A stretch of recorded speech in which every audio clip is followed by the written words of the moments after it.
for the release of Judas and the Black Messiah, you guys partnered with We Are Parable to commission, and they commissioned a series of poems describing 5 of the 10 points from the Black Panther Party's program.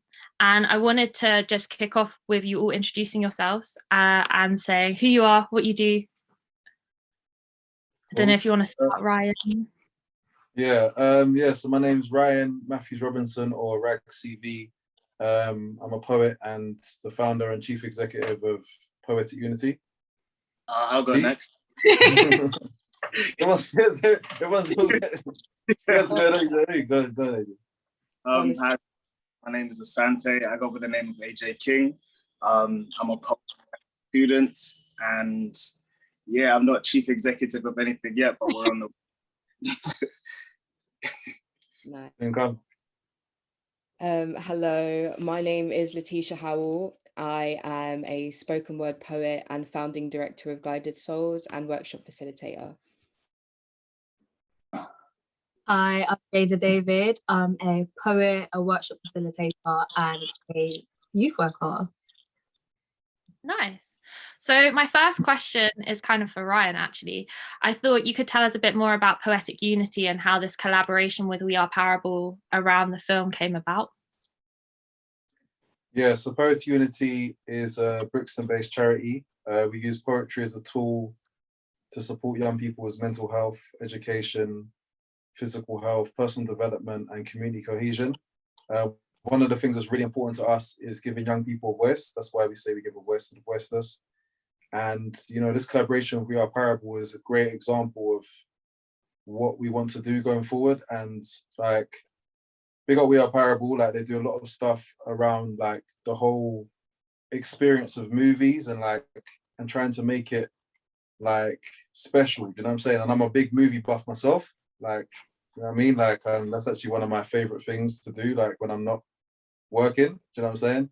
And so it was like a great collaboration, like on a personal level, and obviously for Poetic Unity and obviously the young poets involved. Because obviously we've also collaborated with Warner Brothers and BFI as well with this project. And obviously that gets the poets out there more, that gets Poetic Unity out there to a wider audience. And most importantly, I feel like the Black Panthers is very reminiscent to what we kind of do at Poetic Unity, in a sense that, you know, a lot of people see the Black Panthers in a negative light, but they didn't see, like, you know, Black Panthers giving young people free education, free food. Do you know what I'm saying? Like a lot of community work they did. Do you know what I'm saying? Back in the day. So we're about that. We're about the people. Do you know what I mean? As the Black Panthers were.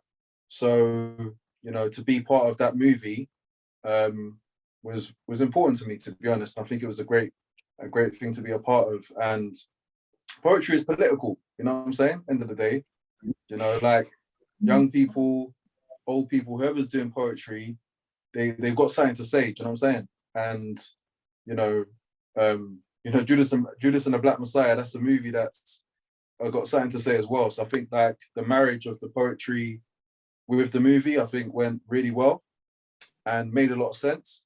And I think the poets you're gonna hear from today, and obviously some of them couldn't make it today, but the ones that are here today, and the ones that weren't here, they all did an amazing job of touching on, you know, the Black Panthers points and kind of what they stood for. Do you know what I'm saying? So I think, yeah, I think it was just a really great collaboration.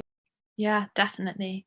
So I wondered if each of the poets, if we could just go round and you could tell us about the point that you chose to respond to and what drew you to that choice. Kick it off. Well, so we actually got assigned the 5 points. So I got given, we want employment for our people. And so I went about researching and kind of going into the time in which all of this happened and understanding, you know, the social, political, historical kind of aspects around the Black Panther Party. So yeah, I got, we want employment for our people.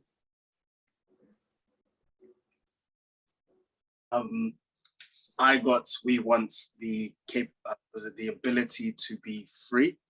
And when I got this, I mean, like Lateshia said, when we were assigned these, I actually didn't know, as much as the Black Panther Party are a big thing, I didn't know much about it. So I had to do quite a lot of extensive research on it, about their background and who they were. And as Rag said, when I found out about their charity work, because a lot of the time we see the military standpoint about, they're radicalists, when they were really people who wanted to make a change for Black people, to have the power back that we do deserve as a people. And when I was assigned that, I said, I want to let this happen organically. I didn't actually start in the beginning. I was so terrified to work on a point so strong. I was like, how am I supposed to do this?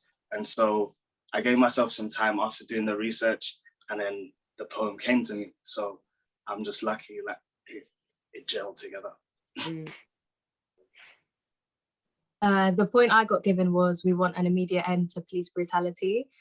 At first, I was kind of struggling because I watched the film first of all, and I wanted to kind of capture the essence of the film, but I wanted to try and get like the perspective of police brutality in America rather than in Britain, because that is kind of what I write about a lot. But then, just kind of like everyone else, like delving into research and stuff, it did just become apparent to me that the themes and the similarities between the kind of systems that the police use to oppress were the same kind of thing. So then it became a lot easier to write about.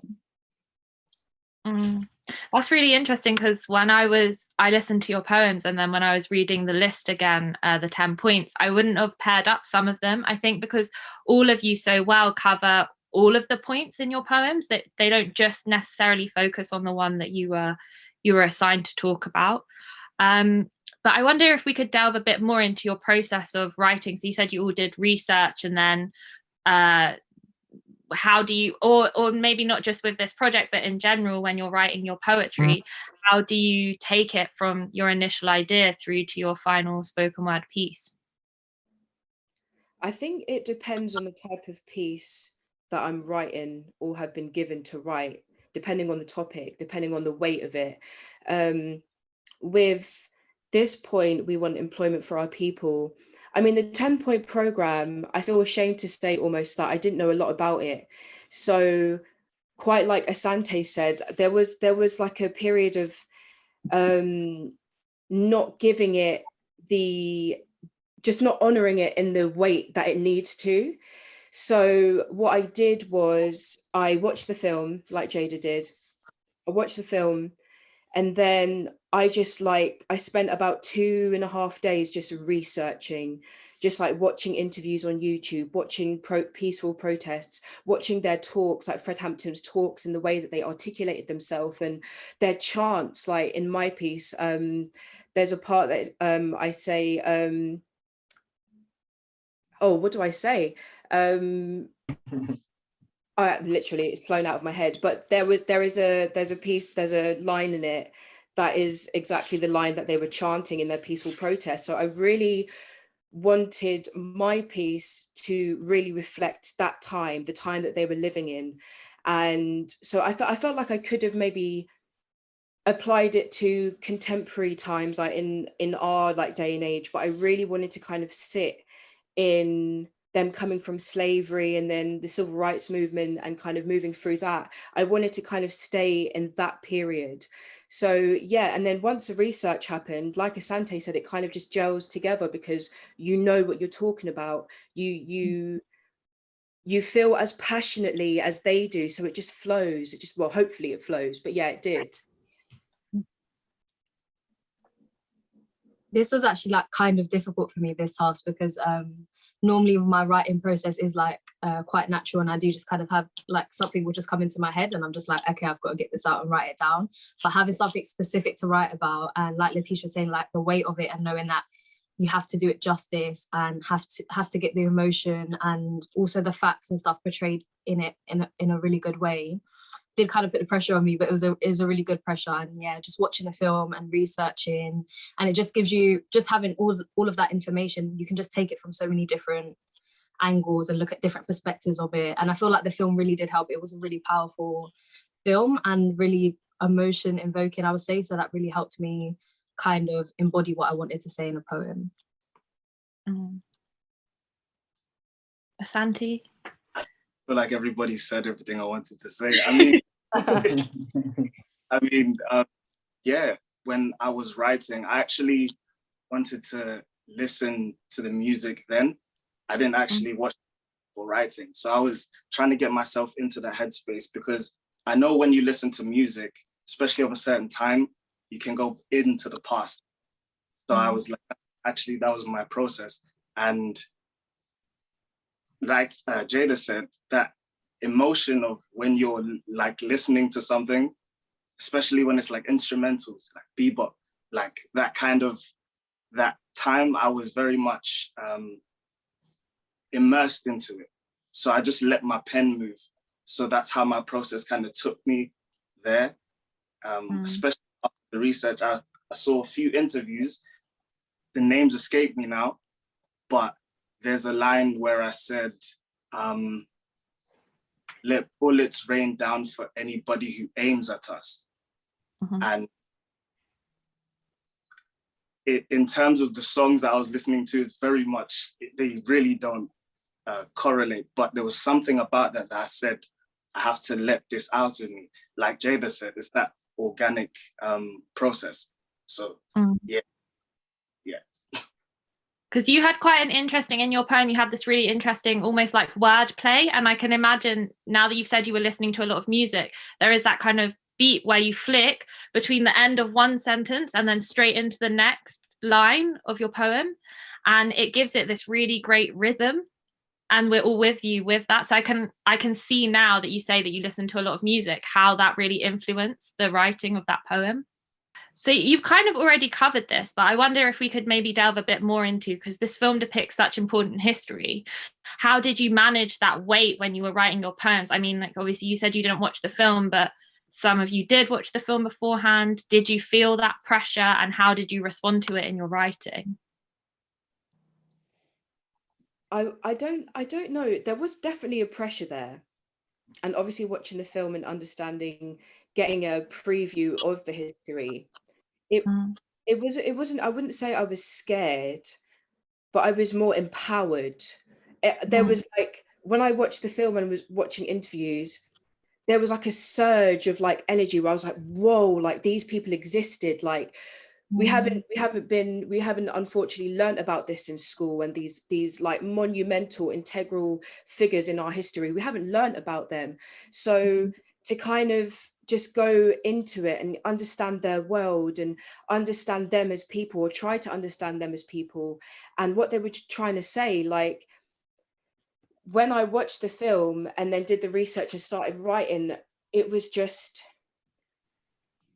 honor it, give it justice, do it justice. Like there was a passion. It was like my responsibility to articulate the story in my way and as passionately as they would share everything that they did, you know what I mean? So yeah, it was really beautiful process. I really enjoyed it, really enjoyed it. I would say for me, I was kind of, my plan was to kind of watch the film, and I was like, oh, I'll probably make notes during the film of like what I want to say and things like that.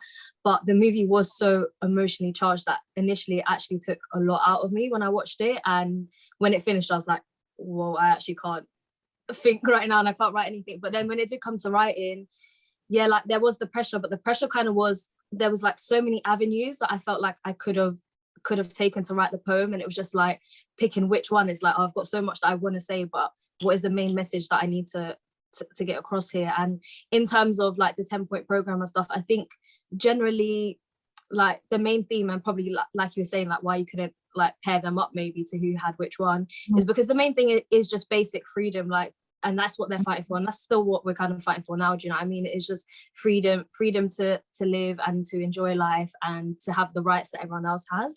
And I thought maybe just instead of trying to overcomplicate things, just strip it back and just ask for that basic freedom, because essentially that's what I got from the movie. And Fred Hampton himself is really, his kind of mission was really not self-focused at all, and so I kind of wanted to take it from that perspective of just, this is for all of us. So that kind of relieved the pressure a bit and allowed me to not be so self-focused on my mission, which was writing the poem, and to just try and do it in a way where I'm speaking for everyone, which helped me get through that.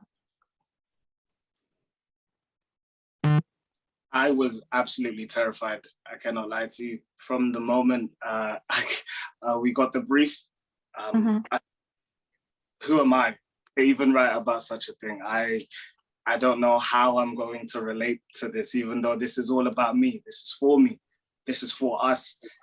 And I guess when I started writing, I said to myself, same like Lateshia, I guess I said, honor it, keep it as, how would you say? And I didn't want to try to be too politically correct, because this was more of a, I'm telling you what we need. This is what we need. These are not questions. And I think I wanted to try and portray that, because even to this day, we're still fighting for the same things that they're fighting for. And in this 10-point program, those are very simple things for life. So when having to ask for it again and again, I think that charge, it was kind of like an anger, to be honest. You know, it was an anger.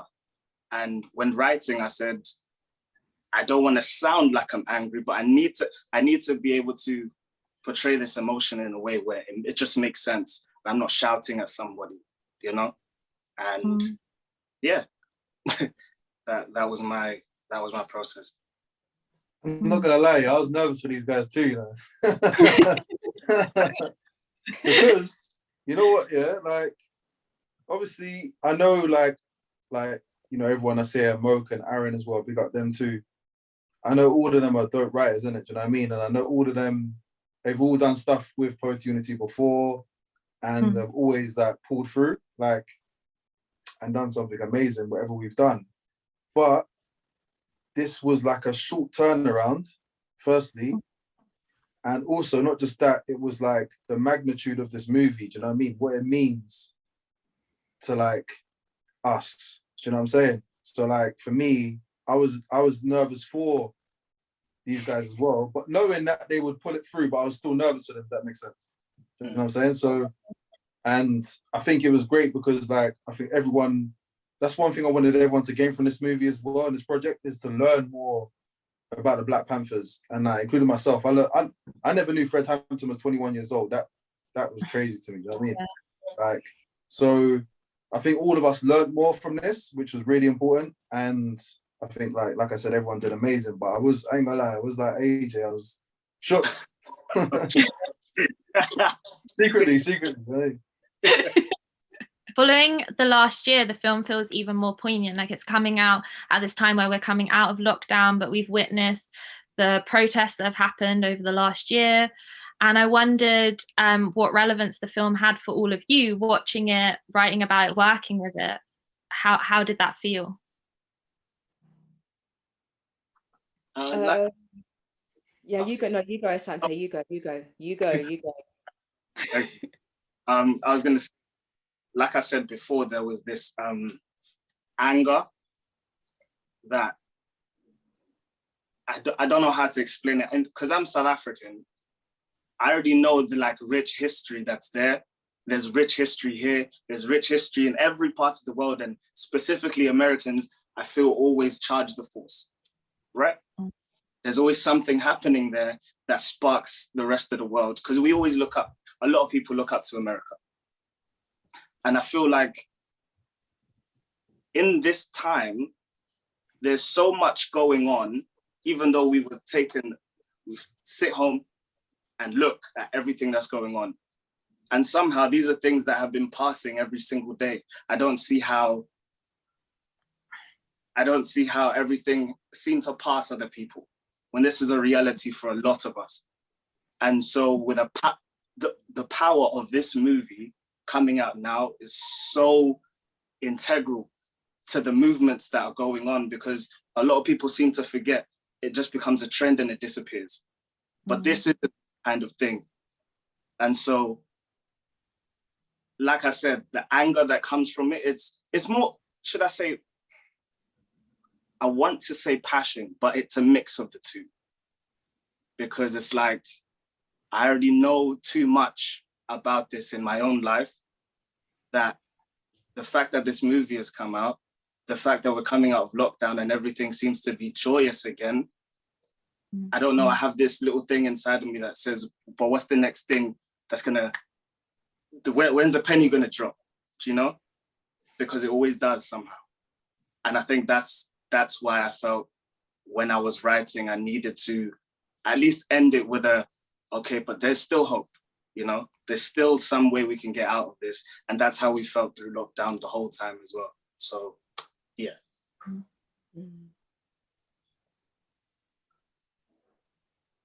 I feel like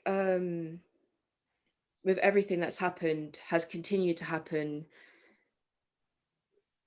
this project came at a time where I really needed it to.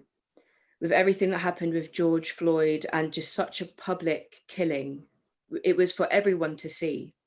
You couldn't get away from it. And this is not just the first person.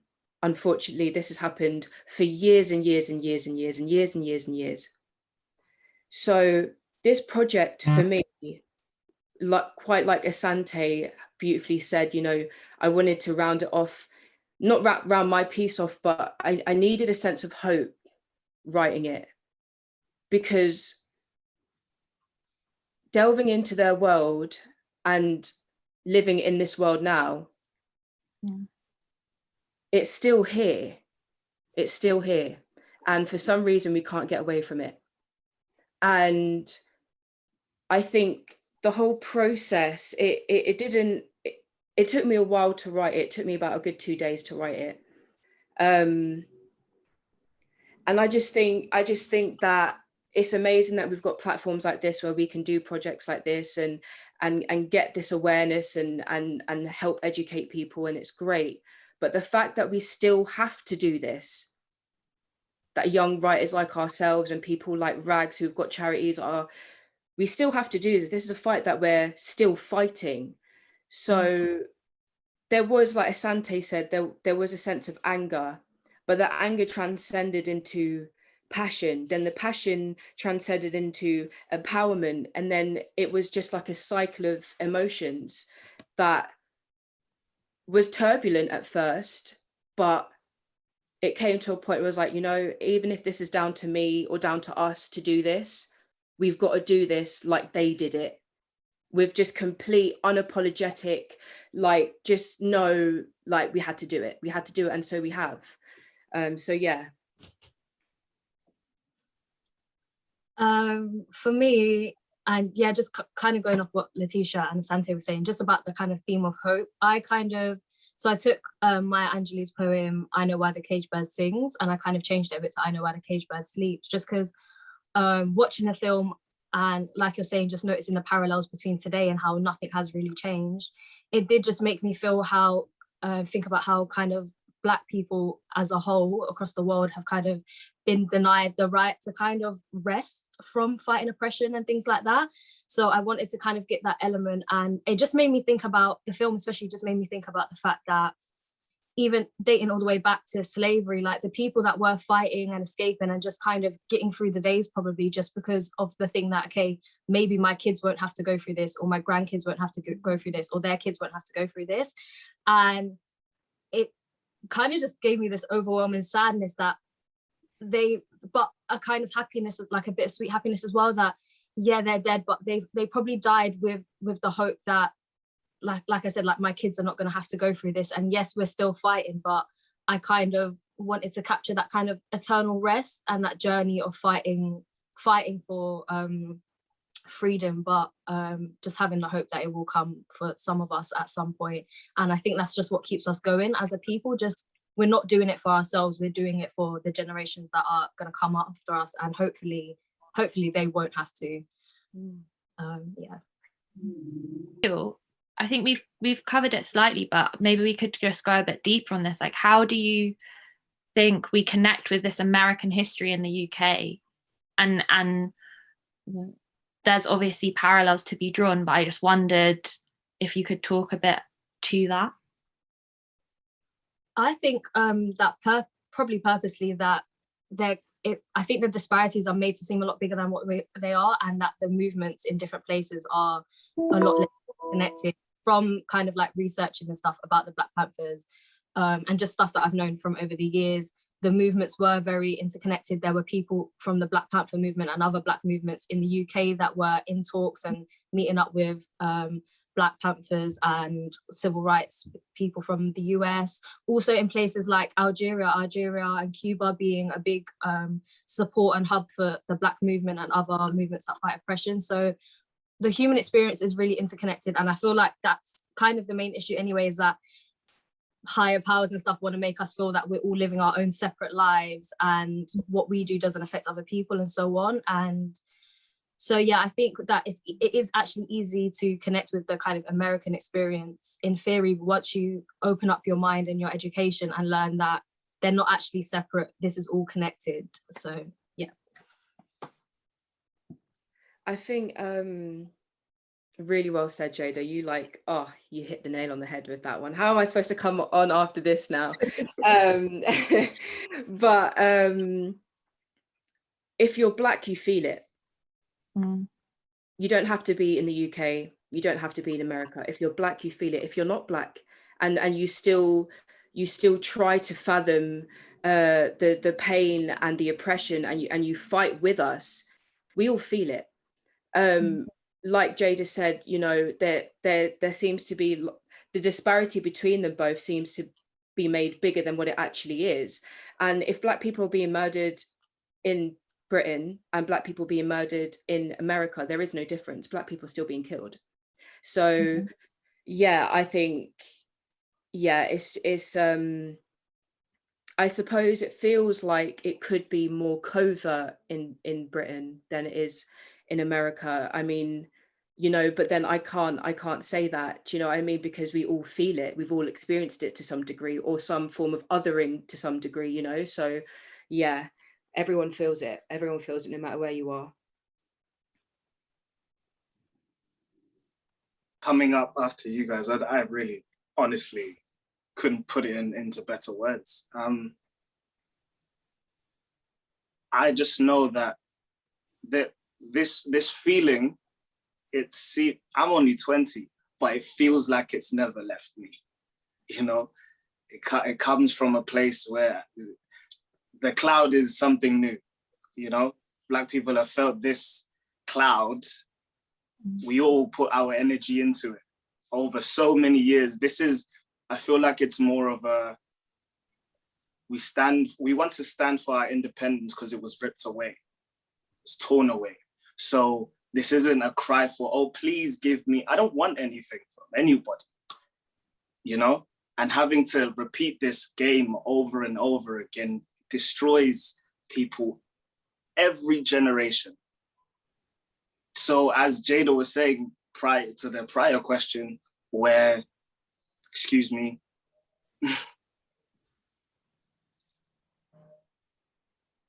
sorry, it's left me. But the fact that when every generation has to feel this and we have to keep fighting, it to me, it makes no sense.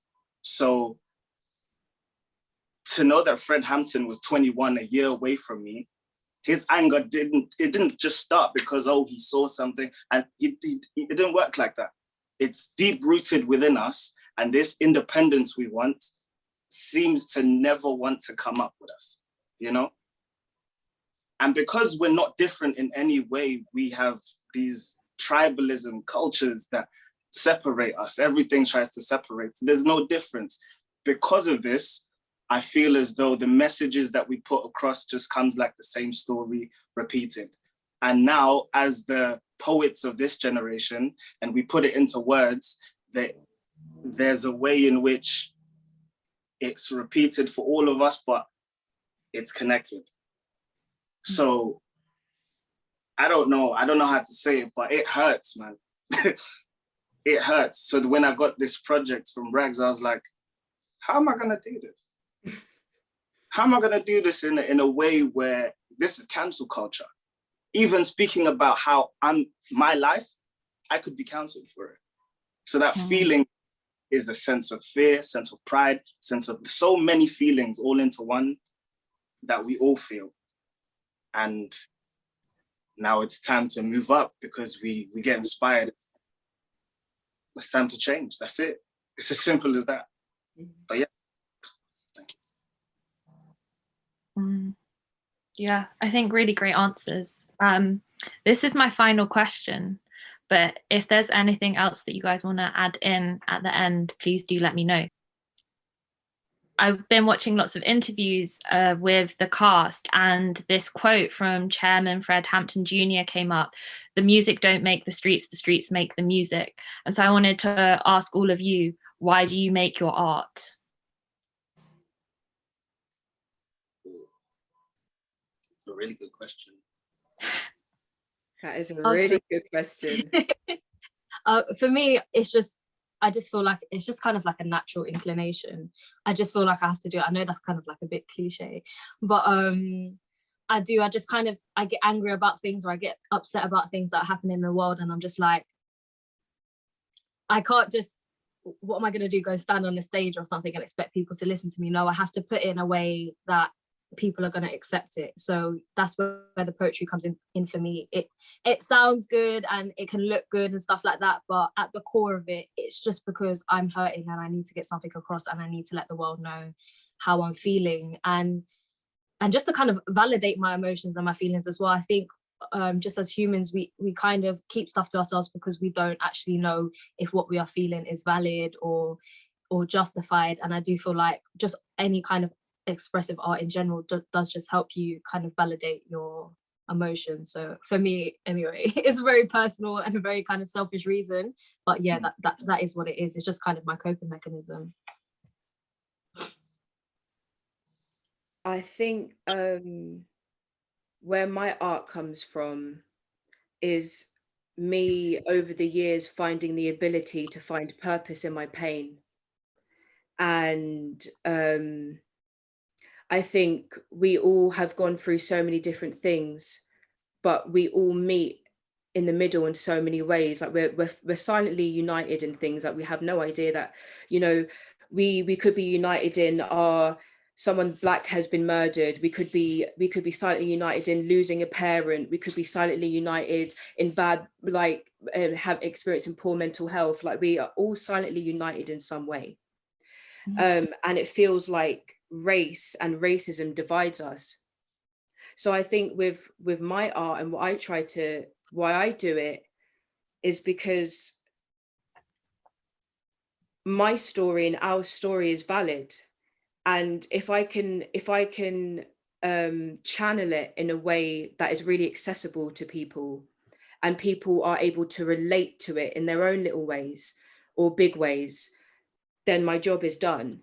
Do you know what I mean? I use my pain, I use my struggle, I use everything in me to create something, and in the hopes that this thing that I've created helps people in some kind of way, like this art has helped me. So like Jayda said, it is a coping mechanism, but it's also this overwhelming feeling of needing to empower other people, you know. And it's not just about race, we're all going through something.